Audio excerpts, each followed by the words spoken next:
ఈ film just not a adult film, just emotional wise riding ఉంటది, మామూలుగా ఉండదు. సో, ఆ ఎమోషనల్ కూడా చాలా చాలా డెప్త్ ఉంటది. ఈ సినిమా కేవలం 2 నిమిషాల్లో ముగిస్తాను. ఎందుకంటే ఈ సినిమా గురించి చెప్పడానికి నేను చాలా లేట్ చేశాను అసలకి ఈ సినిమా చూడడానికి. సో, మేబీ ఏందంటే టైం పట్టిందేమో, మేబీ ఏందంటే చాలా సోషల్ మీడియా హల్చల్ అవుతుంది. ఇన్‌స్టాగ్రామ్ రీల్స్‌లో కూడా చాలా చాలా వరకు ఏందంటే ఈ కొన్ని సీన్స్ వల్ల చూస్తే ఏందంటే చాలా డెప్త్ ఉంటుండే. సో, స్టోరీ ప్లాట్ అంటే చాలా మంది చూసే ఉంటారు. నాకైతే చాలా ఎమోషనల్ అయిపోయింది సినిమా చూసినాక.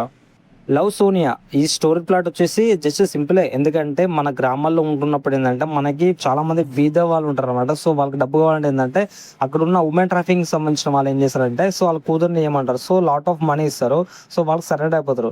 తర్వాత వాళ్ళ అక్కని కాపాడే క్రమంలో ఏమైందని చెప్పేసి మన స్టోరీ. కాకపోతే ఏందంటే హీరోయిన్ కూడా ఎళ్తది. సో, హీరోయిన్ కూడా తన అకౌంట్ సెర్చ్ చేస్తూ ఉంటది. సో, ఆ క్రమంలో వచ్చిన కొన్ని అడ్డంకుల్ని, పరిస్థితులను ఎదుర్కొని తన అక్కని కాపాడిందా లేదా అనేది మెయిన్ ప్లాట్ స్టోరీ అనమాట. ముండ్రాల్ తక్కువ గురించి అయితే చాలా మంది ఎడిక్ట్ అయ్యి ఉంటారు. ఎందుకంటే క్రష్ కూడా ఉంటారు.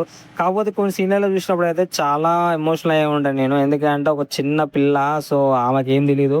వాళ్ళ అక్క గురించి వెళ్ళినప్పుడు ఇలాంటి ఒక ఎమోషన్ కోర్‌ని ఒక స్త్రీ యొక్క అంటే ఒక వుమెన్ సంబంధించిన కొన్ని అంటే కొన్ని ఉంటాయి కదా! సో, వాళ్ళేందంటే లైఫ్ ఎలా ఉంటుంది? సో, ఎలా లీడ్ అవుతది?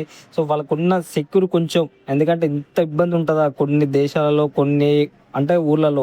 ఎందుకంటే మెయిన్‌లీ ముంబై సైడ్ అయితే మొత్తం ఇక ఉమెన్ ట్రాఫికింగ్‌కి సంబంధించింది ఉంటుంది కాబట్టి, అక్కడ రెడ్ లైటర్ కాబట్టి ఎళ్తే అక్కడనే ఉండాల్సొస్తది. సో, అక్కడనే ఇక తప్పనిసరిగా ఉన్నట్టు ఉంటది. సో, ఆ ఏరియాని బాగా చూపించారు.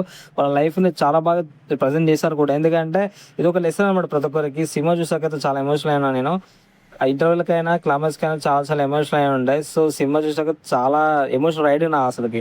మళ్ళీ ఇలాంటి సినిమాలు ఎలా మిస్ అయ్యాను, ఇన్ని రోజులు ఎలా వెయిట్ చేశానని చెప్పేసి. అంటే 2018లో రిలీజ్ అయింది. నేను ఇప్పుడు చూస్తున్నాను. సో, లేట్ అయినా కూడా చాలా లేటెస్ట్‌గా ఉంది. ఈ సినిమా చూసాక మీరేమనుకున్నారో కామెంట్ చేయండి. ఓకేనా?